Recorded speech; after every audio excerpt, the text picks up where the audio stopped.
Hello, everyone. Good afternoon. Thank you so much for being here with me today. I'm excited to hear from you all to talk about the issues that matter most to you and the topics that are on your mind right now.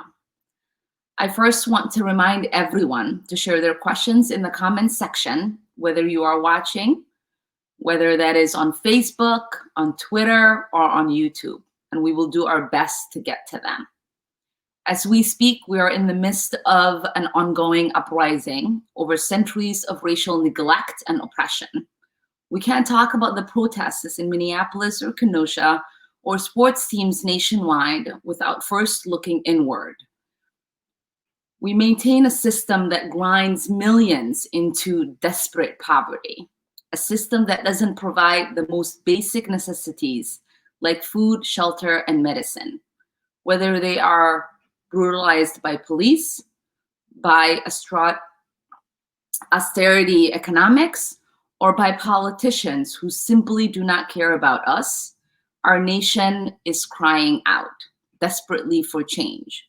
We need to fundamentally change the way our society treats its most vulnerable, because this has gone long enough.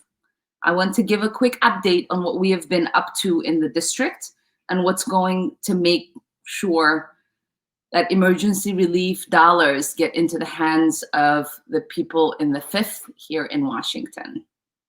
Since my last virtual town hall with you a month ago, we've also hosted 2 other town halls, one on gun violence prevention with Congressman Thompson from California and district leaders, and one on Social Security with Congressman Larson from Connecticut.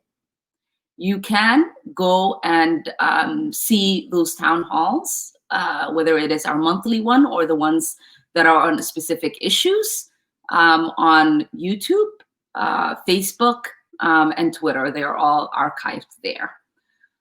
I also addressed guests at our office's eviction defense workshop.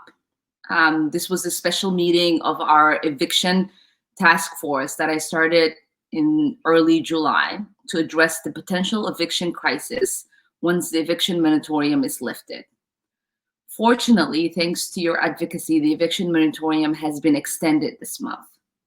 As you might have heard, the House and the Senate did not come to an agreement over the COVID recovery package, HEROES Act, before the August recess, which was extremely disappointing, especially because the House passed our proposal more than 3 months ago now, providing millions of Americans with a recovery fund. The Senate refuses to even consider a package or negotiate with us until July. My House colleagues and I are committed to getting another package passed into law as soon as possible, which will likely be after Labor Day.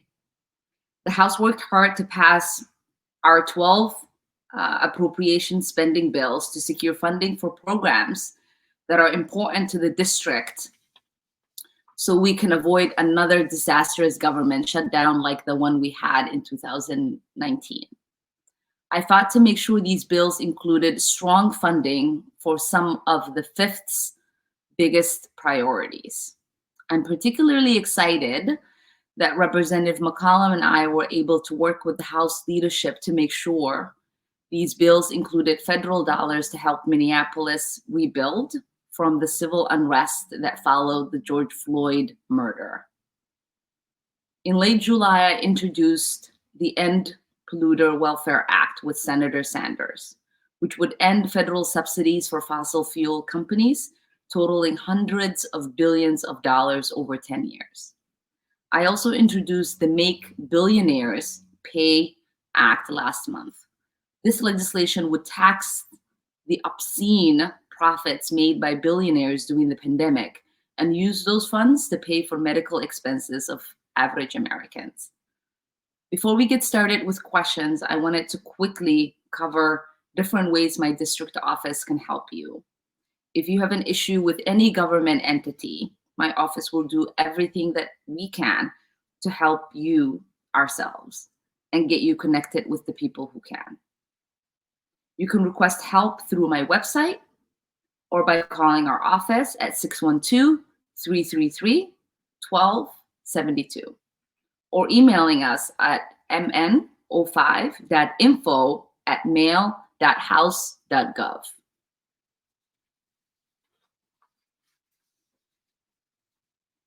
I also want to remind everyone to get counted through the census.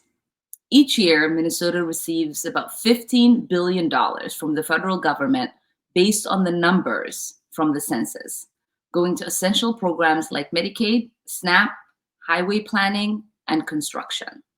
We recently learned that the census is planning to suspend door knocking here in Hennepin County.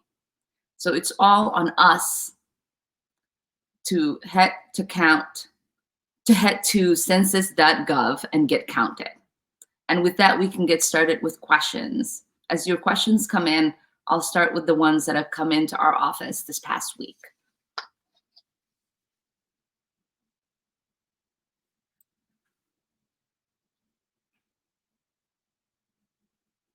So one of the questions that we've received repeatedly is that what are we doing to protect the postal office? Is our region experiencing the same impacts we've seen in other parts of the country? And just ongoing issues with the postal office. It is my understanding that it is really important for us to protect the postal service. During the pandemic, we are relying on them for so many aspects of our daily lives, whether it is medication, food, or other necessities, as well as for our critical right to vote. As many of you know, I'm a daughter of a former postal worker, and I used to myself work at the postal office. I know firsthand how hard mail carriers work to make sure that our letters and packages arrive every single day. We've been working closely with the post office, Northland District, through the year, from setting up mobile units in Minneapolis following the unrest, to ensuring all apartments are receiving mail throughout the pandemic, and now to ensuring that our system is functioning properly as more and more people rely on vote by mail. For the primary, every ballot mailed in Minneapolis on or before primary day was counted. That was a big victory for us here in the 5th. The USPS even had a mail carrier drive a single ballot up to Bemidji to make sure it arrived on time. We received reports that an apartment building in South Minneapolis stopped receiving mail. We checked in with local postmaster and learned that the mail carrier didn't follow policy when deciding to halt delivery there. USPS has clarified their policy with that mail carrier. I know this is scary when we need the mail for essentials. We also need to make sure mail carriers stay safe from COVID. There have been dozens of COVID cases among USPS staff in the district. Protecting the postal office means protecting the mail carriers as well. Thankfully, we haven't seen the level of service disruption locally that has been reported nationally. But if you're experiencing delivery delay on seeing the removal of blue post boxes, please give our office a call or send us an email. I have co-sponsored bills to protect the USPS, including the Delivery for America Act, which has recently passed by the House and would prevent any of the recent operational changes proposed by Trump's Postmaster General, and provide USPS with $25 million in emergency funding. So we are doing everything that we can, and we'll stay at it. If you experience issues yourself, or if you're still concerned, please let us know.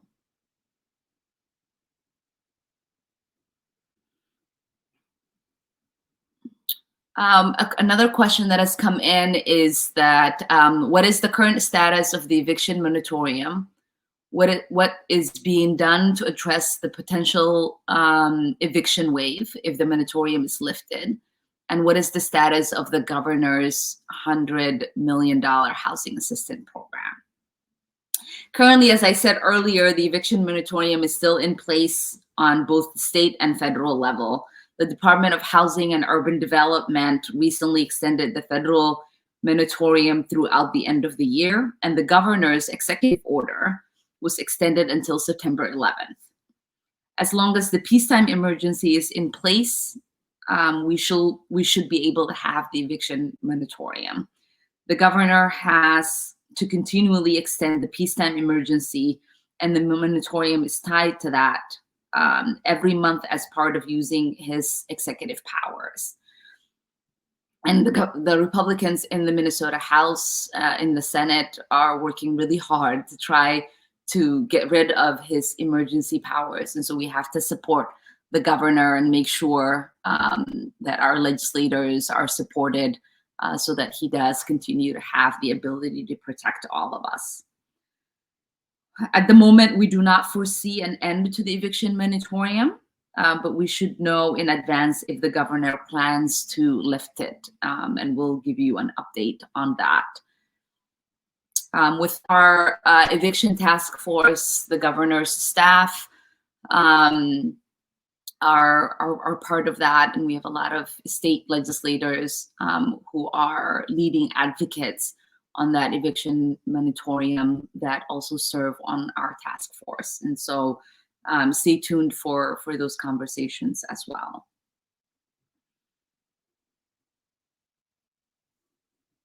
Another question that has come in is,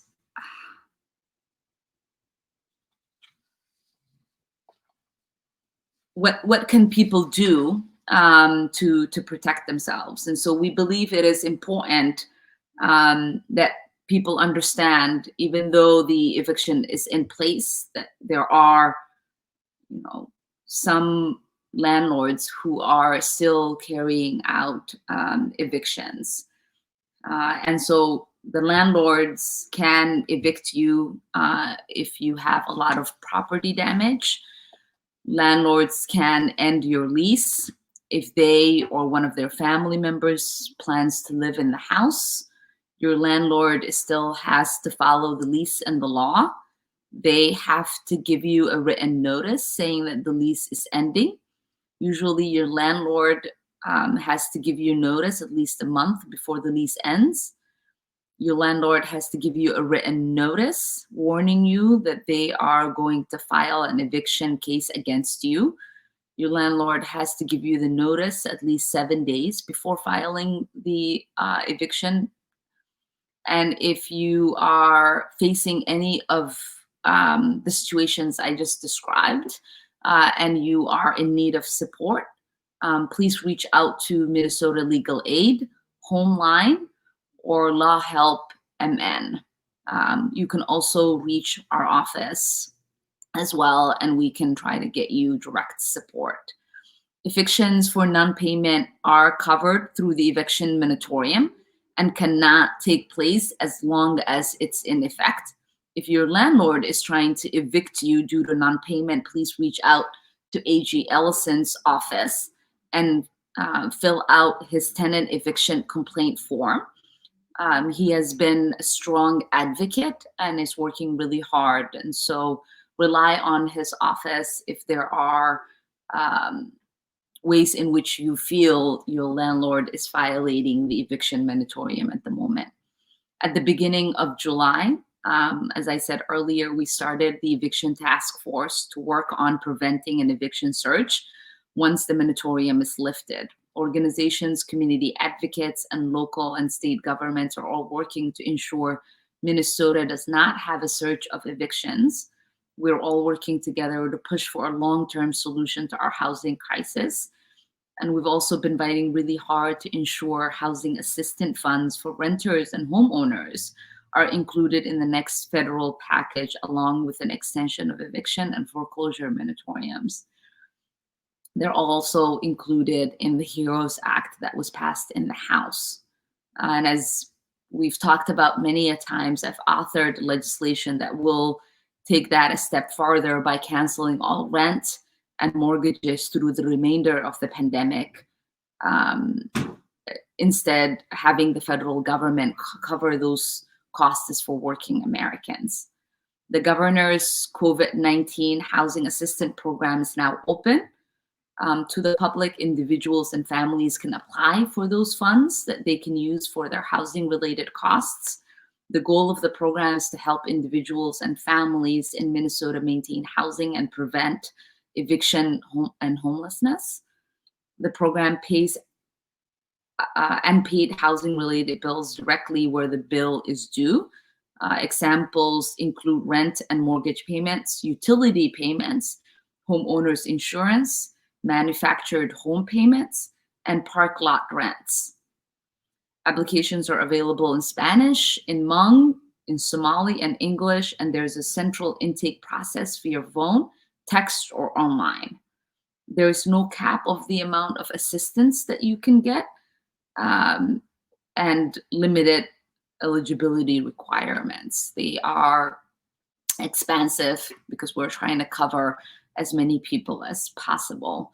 To determine your eligibility and get your questions answered directly, please call 211 or the toll-free number 1-800-543-7709 or locally 651-291-0211, or you can visit 211unitedway.org. Let's see if we have any other questions.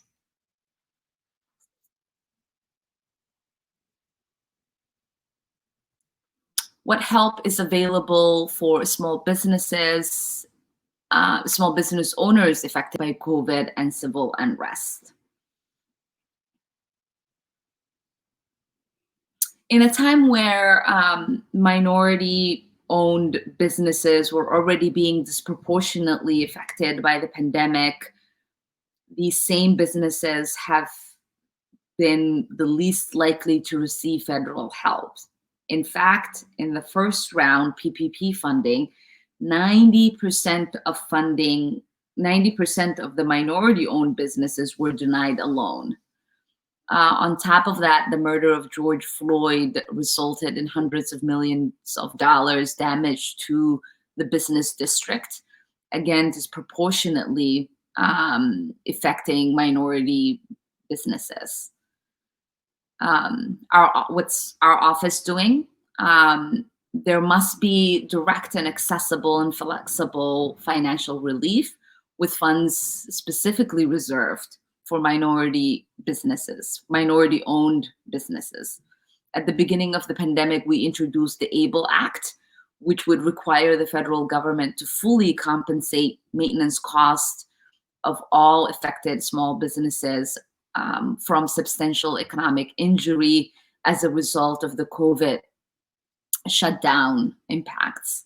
Additionally, my office is working on an emergency economic relief bill to help local businesses that are working to recover from the recent civil unrest. I've met with business owners at Minnehaha and Lake, Mercado Central, and the West Bank Broadway Coalition. We are incorporating feedback from constituent business owners and economic development organizations on the legislations that we've worked on so far. What is currently available? Earlier this month, SBA announced that low-interest disaster loans will be available for Minnesota businesses that were damaged between May 27th and June 8th after the George Floyd murder.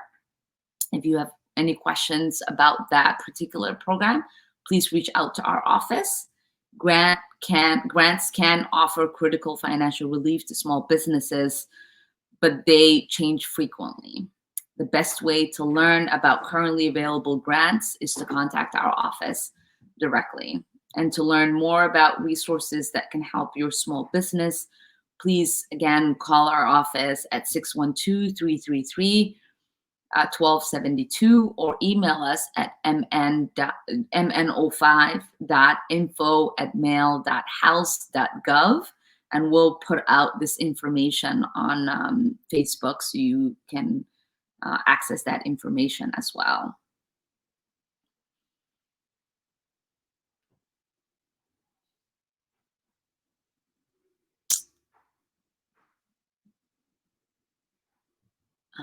With schools reopening, what should we be doing to keep our families safe? It's the next question that has come in.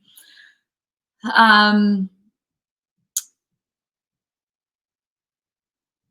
COVID-19 pandemic has hurt us more ways than we could have possibly thought about just a year ago. Right now, there is no cure or vaccine, and it is our responsibility as a community to make sure that there are good choices out there for our frontline workers, for one another, and ways for us to minimize the devastation this disease has caused. And I know it is hard, and it is really important for us to remember to stay vigilant and to keep ourselves and our loved ones safe. And we do that by wearing a mask, especially when we are indoors. We do that by washing our hands as often as possible and as truly as possible. And we do that by staying home when we can. It's also important for us to try to see a doctor as routinely as possible, and to continue with our child wellness check-ins, and to get support for chronic illnesses. And we must remember to continue to get our vaccines. Flu shots are going to be very critical this year, and we want to make sure that hospitals and healthcare workers aren't overwhelmed. So make sure that you are making appointments as in advance as you can. Some pharmacies have made these flu shots available for folks, and many are offering gift cards in return for getting your flu shot. Plus, a recent study showed that flu shots have some protective effects against COVID-19. And I also want to mention that COVID-19 has shown us how fragile our current healthcare system is, and laid bare why Medicare for All is so critical. COVID is a global emergency, and Medicare for All is really a moral imperative. Medicare for All would mean universal coverage for testing, treatment, and eventually a vaccine. It would be free, and there'd be no need to deal with the profit-driven private healthcare insurance companies. Last month, we introduced the Make Billionaires Pay Act, which would leverage a wealth tax on our nation's wealthy billionaires. And we directed that funding to help cover Medicare in order for us to pay for the caring of all Americans. The new tax that I'm proposing would raise about $421 billion in revenue, enough to pay for all of the out-of-pocket healthcare expenses for everyone in America for an entire year. These are times for us to think about solutions that really meet the scale of the problem, and this is one of the solutions that we are working to address that. Let's see.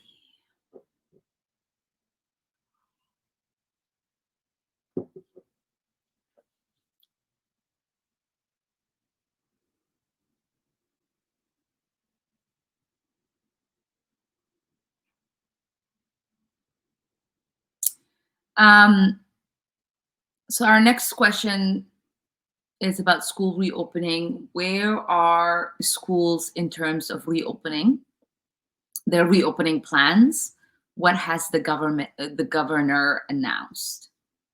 At the end of July, the governor announced the following guidance around 3 scenarios to help schools plan for the 2021 school year. Scenario 1, in-school learning for all students. Scenario 2, hybrid learning with strict social distancing and capacity limits. Scenario 3, distance learning only. The plan gives parents the option to keep children at home if they are uncomfortable having their kids return to in-person classes, which means all schools need to have distance learning options available. The school reopening plan involves 2 major components. It asks that schools decide their plans of action based on the severity of the COVID-19 pandemic in their communities. Additionally, it requires schools to ensure their buildings are configured to allow for social distancing. Students and teachers and staff will be provided with masks and other tools to ensure everyone's safety. In the fifth, the majority of the school districts seem to be focusing on a hybrid model or starting with distance learning options that will allow them to move into a hybrid model, in-person and online instructions. Many of you know I'm the mother of 3 school children. 2 of my kids attend the Minneapolis public schools, and it is really, a very difficult situation in trying to decide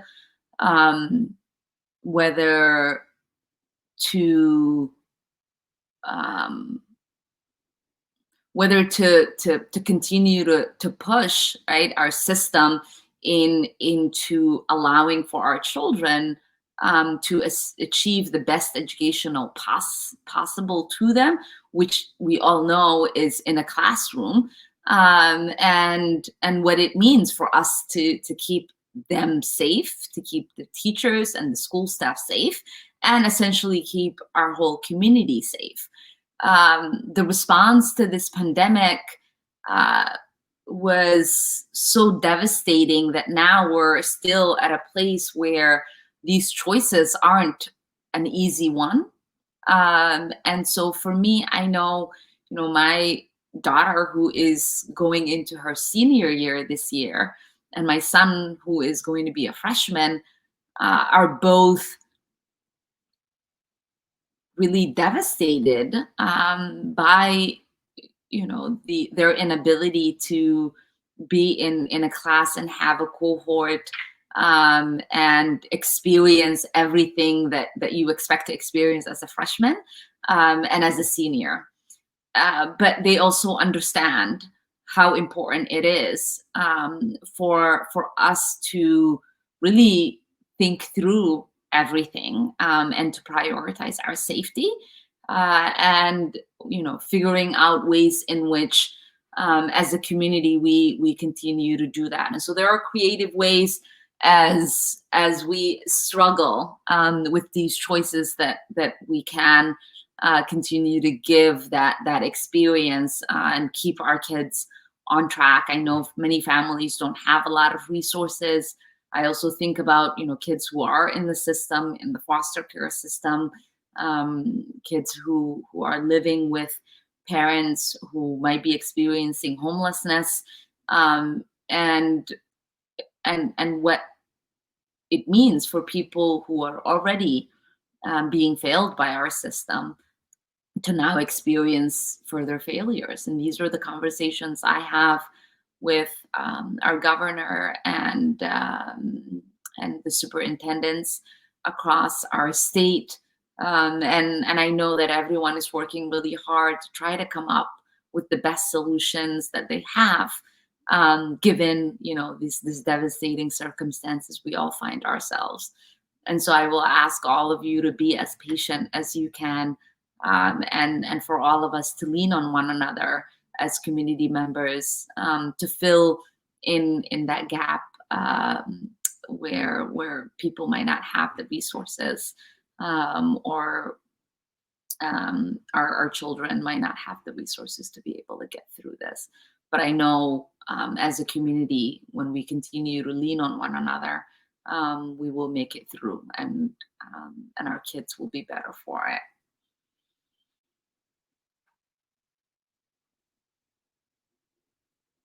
Um,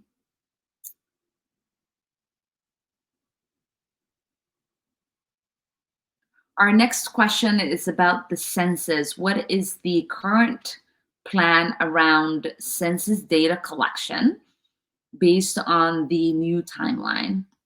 What is being done to address the cut in the data collection timeline? Can people still complete their census, and how much longer? What is Minnesota's status, and where are we struggling to count people and communities? Um, the census is really crucial, for us here in Minnesota.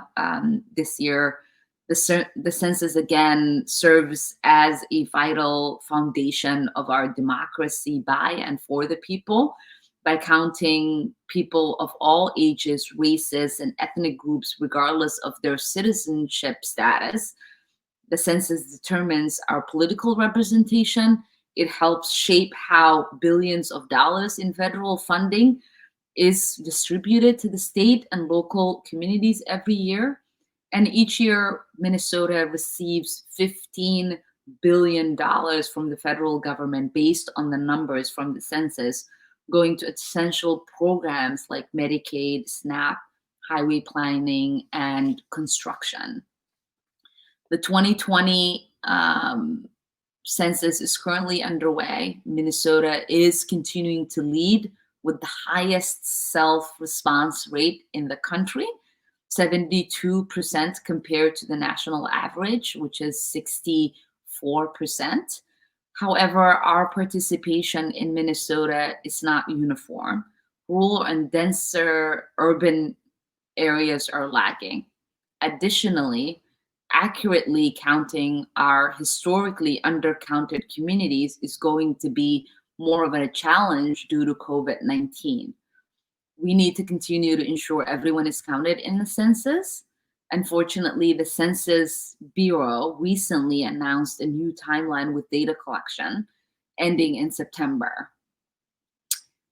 With this major change, we need to continue to spread the message on completing your census. A lot is at stake.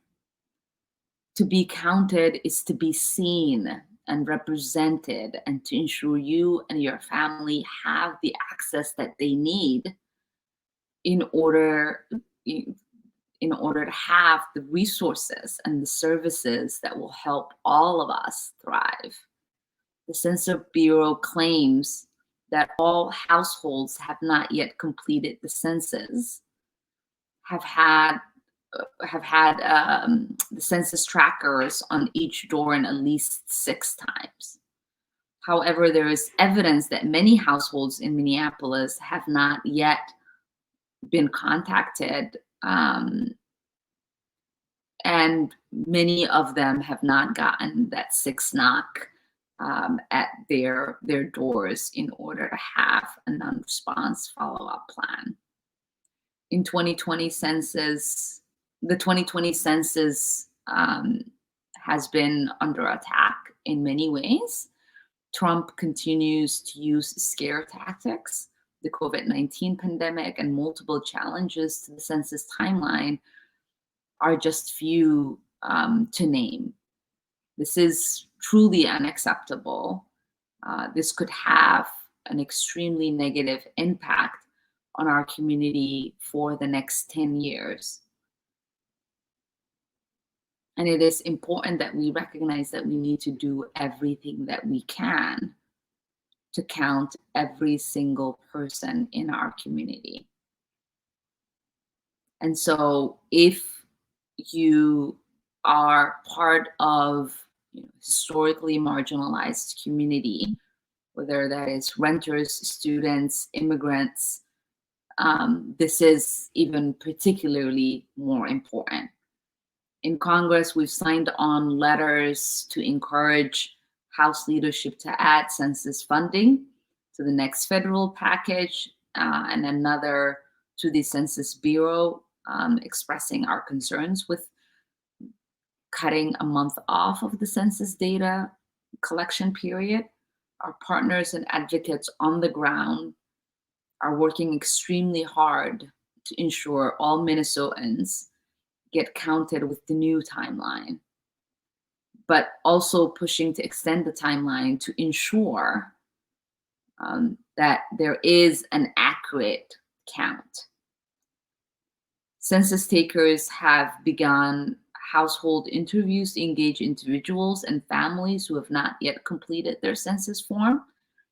If you haven't, please take a moment to complete your census by phone, by mail, or online. And you can visit my2020census.org to complete your census.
So we have a question. I haven't gotten my stimulus payment or refund yet. Can you help me?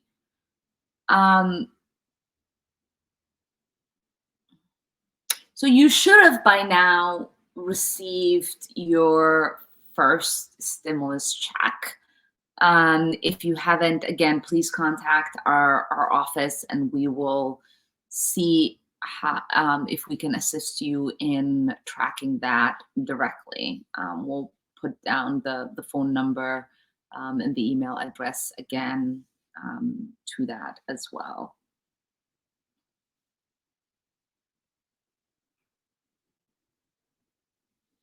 And we're currently pushing for a next stimulus check, $1,000 or $1,500 for the span of many months isn't really helpful to a single person in our communities who has to pay rent, feed their children, pay for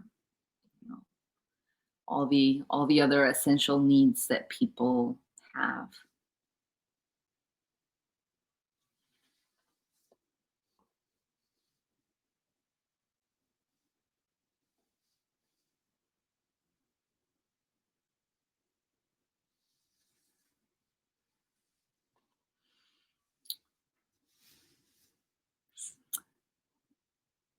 What exceptions are there for the executive orders suspending work visas, immigration visas? How can I get assistance?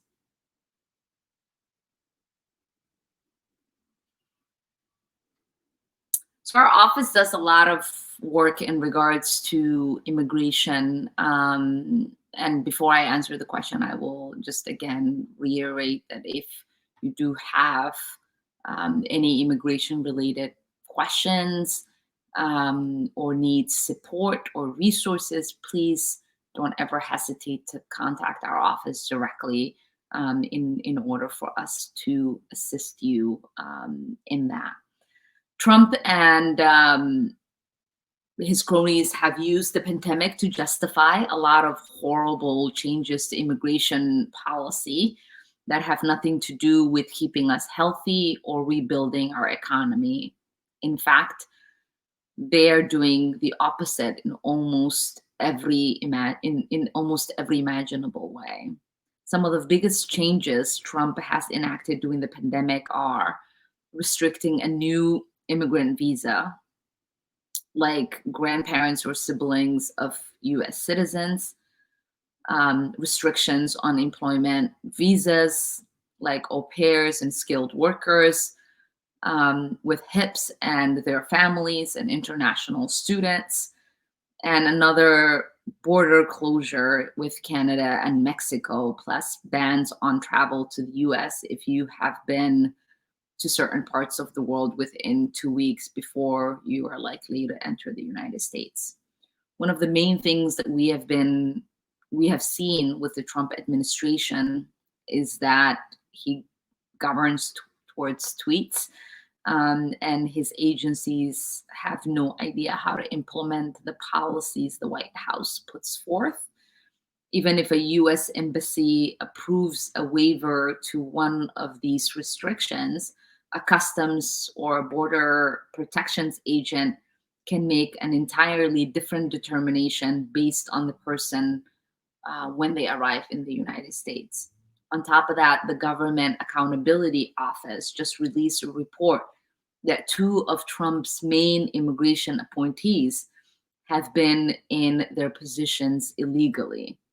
That means that all of the regulations we have put in the last year will be subjected to tons of lawsuits, that they aren't eligible, that they aren't legitimate. And it's an absolute nightmare for so many people. Now, getting to the exceptions, there are a lot of carve outs in these policies. Some of the biggest exceptions are for healthcare workers and their families, and for those who work for government or critical infrastructure. There are also a lot of exceptions for workers who would help the economy recover. If you are working with an attorney, they will be able to help you throughout this process. And our office can help provide a support letter to help you make your case. My office can also help make sure that you get direct case work within our office, and directly are working with government. We don't get to make the ultimate decision, but we will do everything that we can to argue on your behalf, and we can help expedite the case if you're facing a dire financial or humanitarian situation due to the delays. And so that number to call our office again is 612-333-1272. And this again is an issue that is deeply close to my heart and the heart of the folks that work in our office. So if you're experiencing any difficulties in navigating the um, really disastrous immigration policies under Trump, please call our office and we will be able to help with that as well.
So we have like 10 more minutes. I'll try to see if I can take a few of these questions. Um, what are you doing in Congress to combat systematic racism? Any, has Congress passed anything since the murder of George Floyd? Um, think for many, it's been really easy to um, chant Black Lives Matter, to have a banner, to tweet about it, um, and the idea of legislating um, value and investment into Black lives um, is one that many of us are pushing and have been pushing for in Congress. After George Floyd was murdered, within exactly a month, he was murdered on the 25th of May. On the 25th of June, we passed the George Floyd Justice in Policing Act, which essentially bans chokeholds. It bans the no-knock warrants. It gets rid of qualified immunity. It creates a national database. And it is one of the most transformative um, policing pieces of legislation that has ever passed Congress. And for us, we understand how important it is to really look at um, the ways in which our communities have long lived in terror from law enforcement sworn to protect us, and putting pieces of legislation together that address that is one of the biggest steps forward that we could take. And the Senate hasn't taken up this legislation. And yesterday we were in DC marching, um, and advocating for the Senate to take that up, and for us to really employ the president to sign these pieces of legislation into law. If truly people say they care about Black lives, then we have to have that be part of the legislation that we are moving forward. We've also introduced a package of bills that deal with um, the ways in which police interact with folks who are coming out and participating in protests.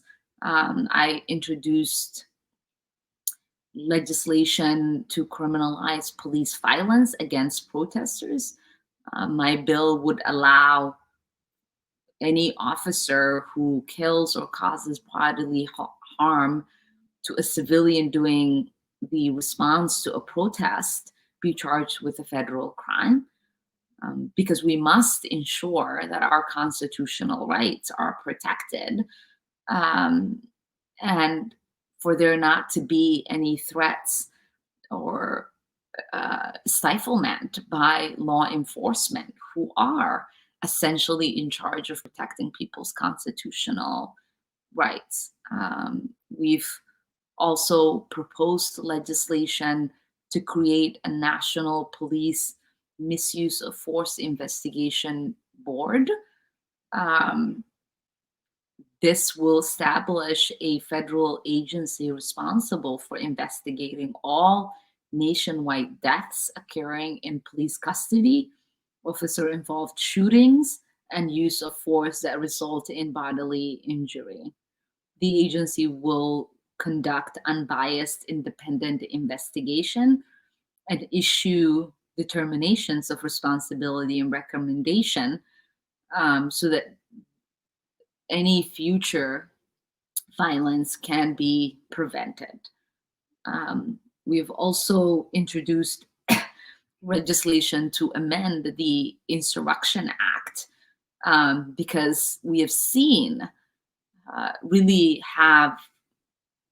having a president like Trump, and giving him the ability to deploy the military domestically, um, how that could be dangerous, and how he will use that threat to terrorize people from practicing their constitutional right to dissent, to protest, to be in the streets. And this allows for us to have a congressional oversight over those actions. And as we have moved forward with policies to transform our criminal justice and policing system, we have also proposed policies to create investment, because it is not just a conversation about whether we support defunding resources or support budgets that invest in less harm to our communities, in less policing to our communities.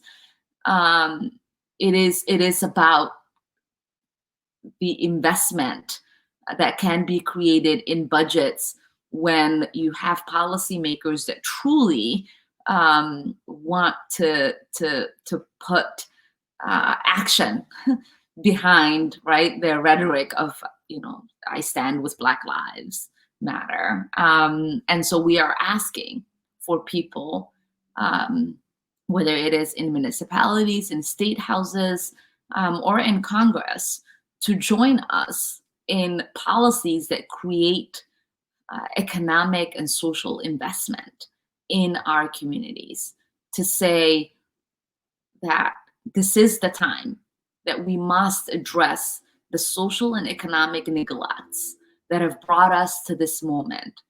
And if we don't meet this moment, we will continue to have these persistent injustices in our communities, and we will continue to have unrest in our streets because there's been unrest in people's lives. We will continue to have a system that is not a reflection of every single person who is living under it. We will continue to see a break in the social contract between government and its people, between neighbors, between communities and businesses. And so there is really ways in which that we can address this neglect that will allow for our communities to flourish, will allow for us to address the racism that is within our systems, that will allow for us to address the injustices, and that would allow for us to make amends with a history of enslavement, of brutality, of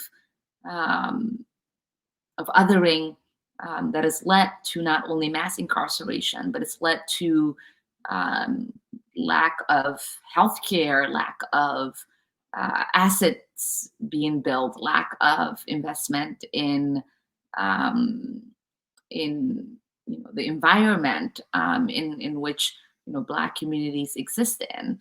And so this is a system that is failing our communities. And if we don't address that system holistically, we will continue to find ourselves in this cycle of unrest and injustice, and violence and brutality and trauma and hurt and pain. And it is time for us to be able to think through and find ways in which we can holistically not only heal, but come out of this moment that we are in, with better systems that truly uplift, and uphold the essence of what our Constitution is supposed to do. Let me see.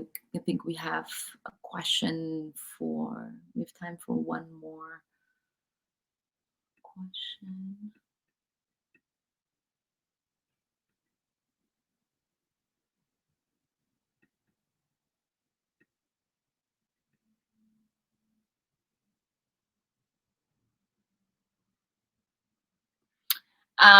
So our last question here, it will be: do you think Medicare for All will pass in Congress?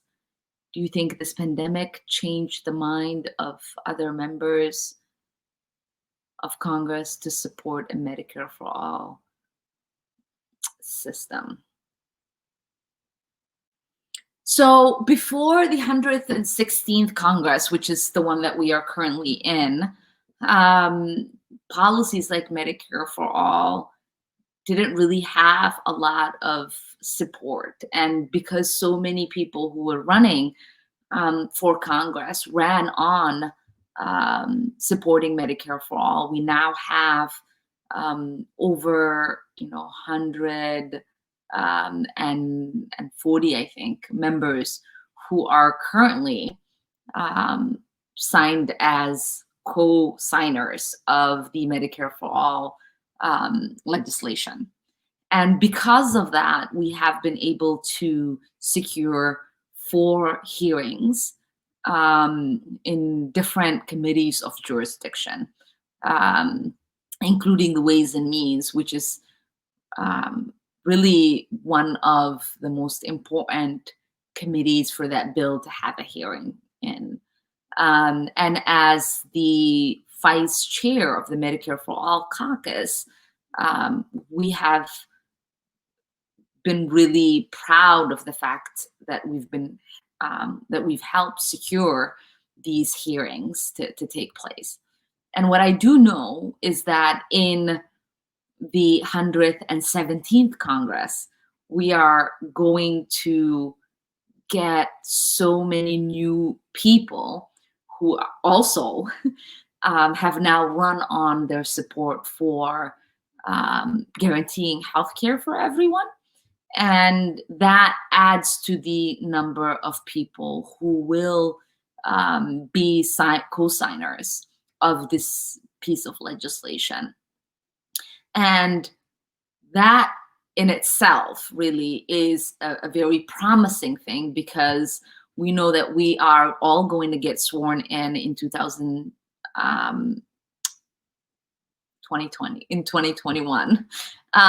What year are we in? In 2021. And we're going to have a different cohort, right, of people who are not only supporters, but enthusiastic supporters, which means they bring some colleagues with them as well. And we will see that number of co-signers grow from this Congress to the next Congress. But what I've also seen is that there's been a shift in the way in which people think about a universalized healthcare system that is not based on for-profit, and that is what this pandemic has done. It's laid bare the disaster in our for-profit healthcare system that has really made it so that 5.4 million people um, would just overnight lose their healthcare coverage because it was tied to their employment, and make so many people who were already without health insurance,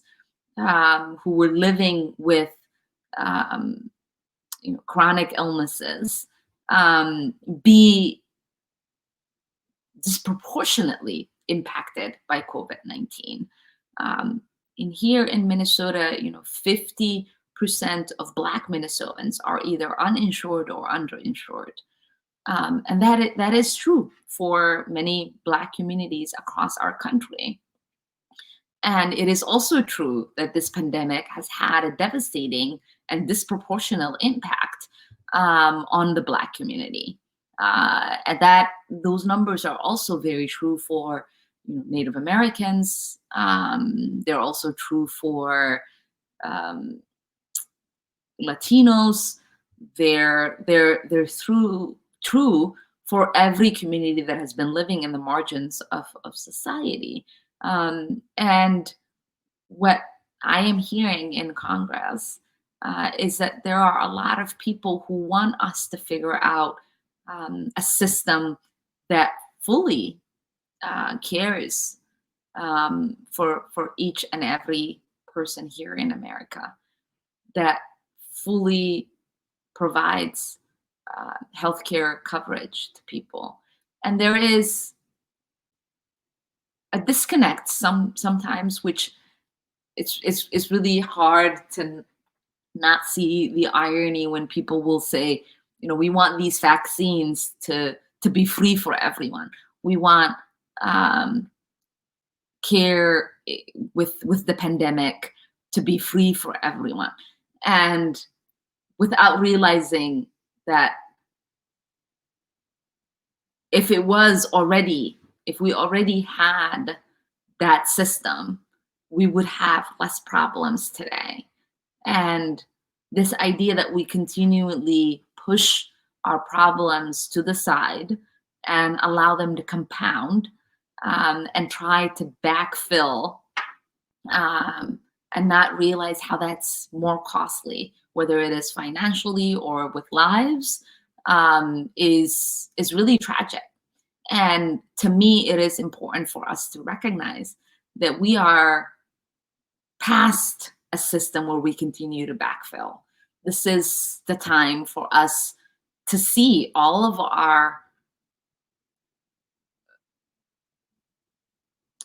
our systems that have been laid bare, and their failures have been laid bare. And for us to say we are going to truly reform all of these systems, and make sure that the people get the resources and the support that they need, and figure out a way to not only pay for it, but to continue to support it. We didn't need things like Social Security or Medicaid, um, to have been backfilled, right? Like, we understood they were important policies, and we provided those, and we continue to expand and support those systems. And that's what Medicare for All, and things like Homes for All will do. They will create that coverage for everyone, and it's going to be on us and the next generation to continue that expansion and continue to support those systems in their existence.